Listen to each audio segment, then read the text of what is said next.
V-Guard presents कौन जीत रहा है, को पावर्ड बाय सेंसोडाइन एंड विमल। बोलो जुबां केसरी। 4 जून को सहारनपुर के नतीजे आए और यहाँ पर इमरान मसूद सांसद बने। भारतीय जनता पार्टी का दावा था कि हम इस बार सहारनपुर लोकसभा को जरूर जीतेंगे, लेकिन वो तमाम जो दावे हैं वो फेल हो गए हैं। इसी पर चर्चा करेंगे हम यहाँ पर। भारतीय जनता पार्टी, समाजवादी पार्टी, कांग्रेस के जो स्थानीय नेता हैं वो यहाँ पर, इसके अलावा वरिष्ठ पत्रकार भी हमारे साथ हैं। परिचय कराऊंगा। सबसे पहले गौरव गर्ग जी हैं, जो भारतीय जनता पार्टी के मीडिया सह संयोजक हैं पश्चिमी उत्तर प्रदेश के। इसके अलावा प्रवक्ता जो हैं कांग्रेस के गणेश दत्त शर्मा जी, वो यहाँ पर मौजूद हैं। अब्दुल गफूर जी हैं, समाजवादी पार्टी के वरिष्ठ नेता। इसके अलावा पश्चिमी उत्तर प्रदेश की नब्ज़ को जानने वाले वरिष्ठ पत्रकार अवनिंद्र कमल जी भी हमारे साथ हैं, जो राजनीतिक विश्लेषक भी हैं। सबसे पहले तो मैं भारतीय जनता पार्टी के पास चलूँगा और उनसे यही सवाल करूँगा कि ये सीट आप कैसे हार गए?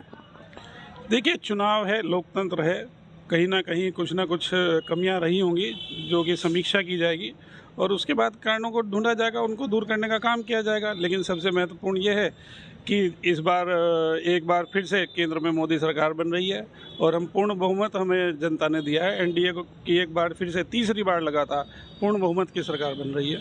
सोशल मीडिया पर भी चर्चाओं का बाजार गर्म है कि सहारनपुर सीट भाजपा इसलिए आ रही, स्थानीय नेताओं ने काम ही नहीं किया, उदासीन रहे हैं चुनाव को लेकर। नहीं, इस तरह की कोई बात नहीं है कि कोई स्थानीय नेता या कार्यकर्ता उदासीन रहे हैं। सभी ने अपना दायित्व भली भांति निभाया है। जैसा कि मैंने कहा कि जो भी कमियां रही हैं, जो भी कारण रहे हैं, उनको देखा जाएगा, ढूंढा जाएगा और उस पर आगे काम किया जाएगा। ये एक सतत प्रक्रिया है। हम लोग क्या अनेकों बार, हम तो लंबे समय तक भारतीय जनता पार्टी विपक्ष में रही है और हमने तो लगातार समाज सेवा को प्रमुखता दी है और वही जनता के बीच में रहेंगे, जनता के काम करेंगे और जो भी कारण रहे हैं निश्चित रूप से उनको देख करके उन्हें दूर करने का काम किया जाएगा। प्रधानमंत्री सहारनपुर आए, योगी जी कई बार आए, कई डिप्टी सीएम यहाँ पर रहे हैं, तमाम रैलियाँ हुई हैं, लेकिन उसके बावजूद भी इस सीट हाथ से चली गई। नहीं, देखिए, दुख है इस बात का कि सीट हाथ से निकल गई, लेकिन जैसा कि मैंने कहा, लोकतंत्र है, चुनाव है। अब ये तो जनता का जनादेश सिरमाते। हम कभी ये नहीं कहते कि ईवीएम का दोष है या ये गड़बड़ हो गई, ऐसा नहीं हुआ, वैसा नहीं हुआ। जनादेश का हम सम्मान करते हैं। जो जनता ने जनादेश दिया है, हम जो है कांग्रेस के सांसद को बधाई देते हैं कि जो है वो चुनाव जीते हैं और उम्मीद करेंगे कि जिस प्रकार से विकास के कार्य लगातार पिछले 10 वर्षों से सहारनपुर जनपद में चल रहे हैं, उसी में वो जो है हमारे साथ कदम से कदम मिला करके चलेंगे और जनपद को और आगे ले जाने का काम करेंगे। चलिए, बधाई मिल गई आपको तो आज भाजपा की तरफ से। क्या कहेंगे आप अपनी जीत पर और इनकी हार पर? बहुत अच्छा, बड़ा अच्छा लगा, भाई ने बधाई दी, बहुत बहुत शुक्रिया उसके लिए। रही बात इनकी समीक्षा की, तो समीक्षा तो इन्हें करनी पड़ेगी क्योंकि ये कहीं ना कहीं जनता के सरोकार से दूर हुए और इसीलिए इनकी सरकार को बहुत बड़ा झटका लगा। पहले कहते थे अब की बार मोदी सरकार, अब कहने लगे राजग सरकार। बोल बदल गए। प्रधानमंत्री कहते थे अब पता चलेगा कि सत्ता जो गठबंधन की सरकार है कैसे चलाएंगे। पहले कहते थे एक अकेला सब पर भारी, और सरकार बनने से पहले ये लग रहा है कि एक अकेले पे सब भारी। तो बहुत बड़ा एक हमें अचीवमेंट है। हम 100 से ऊपर 100 सीटों के करीब आए हैं हमारी। और यहाँ भी इमरान मसूद हमेशा ज़मीन से जुड़ के काम करते हैं, हमेशा जनता के बीच में रहते हैं। उसी का नतीजा है कि उन्हें जीत मिली। मैं एक चीज़ कहूँगा कि इनकी नीतियों का इतना बुरा हाल हुआ कि इनके 1.5 दर्जन से ज़्यादा केंद्रीय मंत्री तक चुनाव हार गए। ये कहाँ कहाँ जाएंगे? मतलब ये जनता के मुद्दों से, बेरोजगारी के मुद्दे से, महंगाई के मुद्दे से, महिला सुरक्षा के मुद्दे से, महिलाओं के आर्थिक सशक्तिकरण के मुद्दे से बहुत दूर हो गए। और इसीलिए जनता ने इन्हें पूरा सबक दिया है, क्योंकि धर्म से राजनीति नहीं चलती, जन सेवा से राजनीति चलती है। ये लोकतंत्र है, इसमें लोक की जीत का तंत्र होता है। ये लोकतंत्र में लोक से दूर हुए तो इनका तंत्र खत्म होने जा रहा है अब। ठीक है, समाजवादी पार्टी के अब्दुल गफूर हैं। गफूर साहब, उम्मीद से ज़्यादा मिल गया आप लोगों को? देखिए, उम्मीद से ज़्यादा नहीं, देश का नौजवान परेशान था अपने रोजगार को लेके, देश का संविधान खतरे में, उसे देख के अग्निवीर योजना जैसे किसान नौजवान रोजगार की तलाश में, किसान की आज तक दुगनी नहीं हुई, ये तमाम तरह चीज़ें। और जो समाजवादी पार्टी ने लगातार जनता के बीच में रह के इन मुद्दों को उठाने का काम किया, जनता ने उन मुद्दों को ही मानते हुए समाजवादी पार्टी को उत्तर प्रदेश के अंदर एक बहुत बड़ा जनादेश दिया और उस जनादेश का हम सम्मान भी करेंगे और उसको लगातार पीडीए, जो हमारा राष्ट्रीय अध्यक्ष का नारा, पीडीए को साथ लेकर हम आगे करेंगे। 2027 में हम सरकार बनाने का काम करेंगे। और जो सहारनपुर की एक तहजीब है, हिंदू मुसलमान एकता की तहजीब, जैसे गौरव भाई ने भी वो किया है, बधाई दी है, तो ये तो यहाँ की एक खूबसूरती है सहारनपुर की। उस खूबसूरती को काजी रशीद मसूद साहब ने, काजी परिवार हमेशा उसमें अग्रणी भूमिका रहा हिंदू मुस्लिम एकता के प्रति। उसी को लेके जो उनकी आइडियोलॉजी इस परिवार की, उसी आइडियोलॉजी को लेकर यहाँ के हिंदू मुसलमान ने मिलकर इमरान मसूद को चुनाव जीतने का काम किया। जनता ने एक विश्वास उन पर कायम किया कि ये नफरत की भाषा नहीं बोलते, ये प्यार और मोहब्बत की भाषा बोलते हैं, इसलिए उन्होंने एक तरफा जिताने का काम किया। और इमरान भाई से अपेक्षा है सहारनपुर की जनता को विकास में कहीं वो कमी नहीं आने देगा। एक बार पुणे में उत्तर प्रदेश की नहीं बल्कि देश की जनता को कहना चाहता हूँ, जिस तरह से इंडिया गठबंधन को समर्थन देने का काम किया और भारतीय जनता पार्टी का जो 400 पार का नारा था उसको ब्रेक लगाने का काम किया, वो एक जुमला साबित हुआ। अब एक बैसाखी की सरकार चलाने के लिए भी मजबूर होने का काम हुआ है। कहाँ गए वो मुद्दे? आरक्षण खतरे में क्यों करा भैया? ये इनके नेता तो वही हारे हैं। अयोध्या में प्रभु श्री राम ने उन्हें हराने का काम किया जो कहे हम संविधान बदलेंगे। भाई भारतीय जनता पार्टी को उस पर भी मंथन करना चाहिए। ये जनता, लोकतंत्र में जनता की जीत होती है, ना कि किसी व्यक्ति की जीत होती है। जो मुद्दे होते हैं, संविधान सबसे बड़े, संविधान बचाने के लिए वोट दिया, नौजवानों ने अपना रोजगार बचाने का काम किया, किसान की आय दुगनी नहीं हुई, किसान ने वोट देने का काम किया, व्यापारी भी परेशान था, व्यापारी ने भी भारतीय जनता पार्टी की नीतियों के खिलाफ वोट देने का काम किया। मैं फिर पुनः बधाई देना चाहता हूँ देश की और प्रदेश की जनता को। ठीक है, हमने तो कमल जी, उन्होंने अपनी हार का कारण बताया और इन्होंने अपनी जीत का बता दिया। अब आप इन पर क्या विश्लेषण करते हैं? देखिए, राजनीति में जीत हार लगी रहती है। जिस इमरान मसूद को इस बार विजय मिली है, वही इमरान मसूद 4 चुनाव हार गए थे, 2 विधानसभा का और 2 लोकसभा का चुनाव। पिछली बार वो तीसरे नंबर पर थे और 2014 में जब उन्होंने वोटी वोटी वाला बयान दिया था तो चुनाव हिंदू मुस्लिम हो गया था। इस बार इमरान ने उस खोल से बाहर आकर के, जैसे वो चुनाव प्रचार के दरमियान राम का नाम ले रहे थे, हारने के बाद भी, और इमरान को इसी वजह से हिंदुओं का भी वोट मिला। एक तो राजपूत की समाज की नाराज़गी, अगर आपको याद हो तो इमरान ने जीतने के बाद ट्वीट किया और कहा भी कि मैं राजपूत समाज को धन्यवाद करता हूँ। तो राजपूत समाज का एक बड़ा तबका, इसके अलावा सैनी समाज का, डॉक्टर धर्म सिंह सैनी को अगर पहले ले लिया होता बीजेपी ने और वो मुरादाबाद से लेकर सहारनपुर तक प्रचार प्रसार करते, उसका अलग असर पड़ता। उनकी खतौली में ज्वाइनिंग के दौरान बेइज्जती हुई तो सैनी समाज बड़ा संवेदनशील है, उसने उसे दिल से ले लिया। और 2 दिन पहले जब ज्वाइन कराया तो बहुत साधारण तरीके से, एक सिसोदिया सत्येंद्र जो कि पश्चिमी उत्तर प्रदेश के क्षेत्रीय अध्यक्ष हैं, उनसे कई गुना बड़ा कद है धर्म सिंह सैनी का। तो भाजपा को कभी आडवाणी ने कहा था कि भाजपा ही हरा सकती है, और यहाँ भी यही हुआ। यहाँ राघव लखन पाल के लिए संगठन के लोगों ने काम नहीं किया। सदर सीट पर राजू गुंबर विधायक हैं। अब आप देखिए, उनकी पूरी लॉबी को मैंने जो देखा वो सब घर बैठे थे वोटिंग के दिन भी। जो हिंदू बाहुल क्षेत्र है वहाँ पर वोटिंग नहीं हुई, यही अन्य विधानसभा क्षेत्रों में हुआ। तो यहाँ भाजपा का जो संगठन था उसने राघव लखन पाल को हराने में बहुत एक तरह से जो गलीज भूमिका निभाई, इसलिए राघव लखन पाल की हार हुई।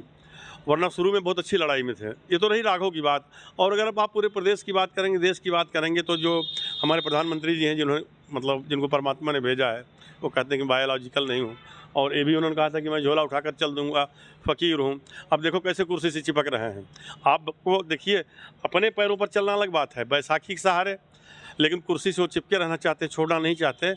और पीडीए और इसके नीतीश जी के साथ मिलकर सरकार चलाना, सरकार ज़्यादा से ज़्यादा अगर बन जाती है तो भी 6 महीने से ज़्यादा नहीं चलेगी।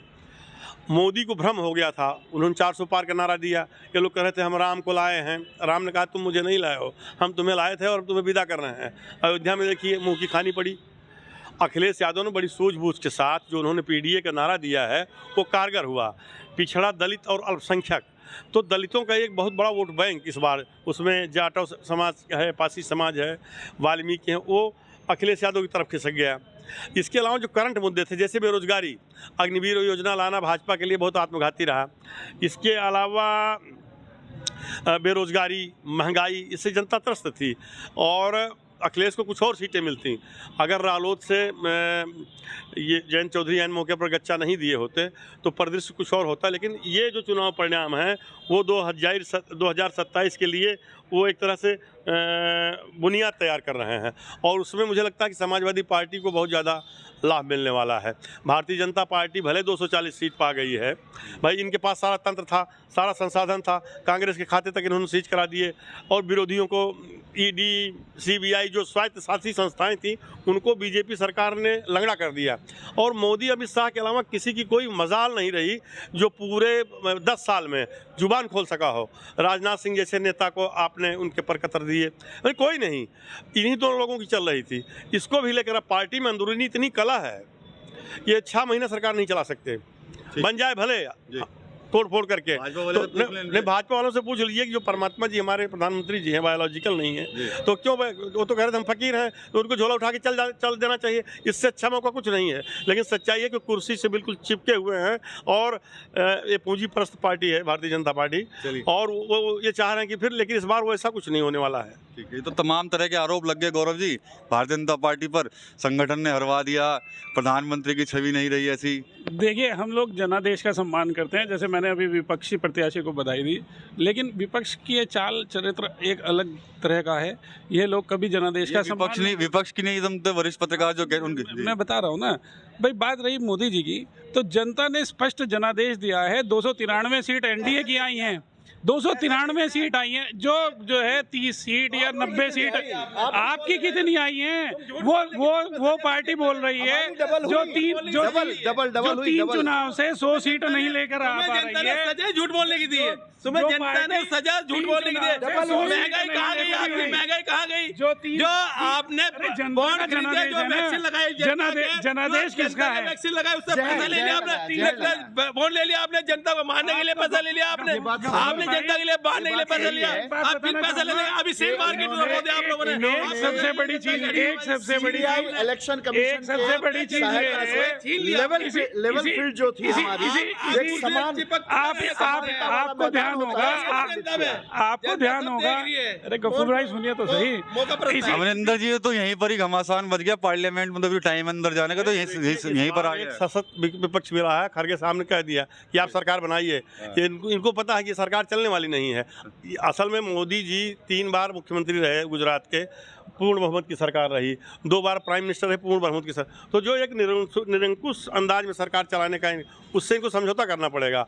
अब आप मुस्लिमों के चाहे आरक्षण की बात हो, या आंध्रा में जो लड़ाई लड़ रहे हैं चंद्रबाबू नायडू, वहाँ आप अपना वो सिस्टम नहीं चला पाएंगे, आरएसएस का एजेंडा नहीं चला पाएंगे, क्योंकि ये देश, देखिए, ये देश राम रहीम कृष्ण करीम महादेव और मोहम्मद में एक रूपता का है। आप केवल एक सांप्रदायिक सोच के सहारे देश को नहीं चला सकते हैं। 125 करोड़ मुसलमानों को आप देश से बाहर नहीं कर सकते हैं। राम मंदिर के बाद अब इनका जैसे एजेंडा था कि मथुरा और काशी, अब आप करिएगा, सरकार गिर जाएगी। सरकार तो ये गिरनी ही है। अच्छा होता, मैं बहुत बड़ी बात, भाई प्रधानमंत्री जी हमारे 2 बार प्रधानमंत्री रहे, मैं तो एक अदना सा पत्रकार हूँ, लेकिन मोदी के लिए मैं समझता हूँ अच्छा ये था कि वो तीसरी बार प्रधानमंत्री की कसम लेने की नौबत नहीं आने देते और कहते कि आप सरकार बनाइए, या किसी दूसरे चेहरे को लाना चाहिए था। भाई गडकरी जी भी तो हैं, राजनाथ सिंह भी हैं, और भी लोग हैं, औरों को तो मौका दो। अब जब आप 70 साल पार गए, लेकिन आप इससे लगता है कि कुर्सी ठीक है, रहना चाहते हैं। सरकार तो कह रहे हैं कि 6 महीने भी टिक नहीं पाएगी भारतीय जनता पार्टी। देखिए, एनडीए को पूरा बहुमत मिला है, 5 साल पूरी तरीके से सरकार चलेगी। जिस तरीके से 10 वर्ष तक एनडीए की सरकारें चली हैं, उसी तरीके से ये सरकार भी चलेगी। और ये जनादेश का सम्मान ना करने वाली बात है कि जिस गठबंधन को जनादेश मिला है, पूर्ण बहुमत मिला है, आप कह रहे हैं कि आप सरकार मत बनाइए। अरे आप अपने गठबंधन की, अपनी पार्टी की स्थिति देखिए, जो है क्या है। आप जो है, एक मिनट, आप अब जो गफूर भाई भी बोल रहे हैं, आपको ध्यान होगा, आप ही के चैनल पर, यहीं पर पिछली बार गफूर भाई एकदम से ईवीएम का रोना शुरू कर दिया था इन्होंने, ईवीएम। लेकिन अब क्या हुआ, अब ईवीएम सही हो गई। हम हारने पर ये नहीं कहते कि ईवीएम का दोष। हमने उड़ीसा में 24 वर्षों का 24 वर्षों के बाद उड़ीसा में पहली बार भारतीय जनता पार्टी पूर्ण बहुमत की सरकार बनाने जा रही है।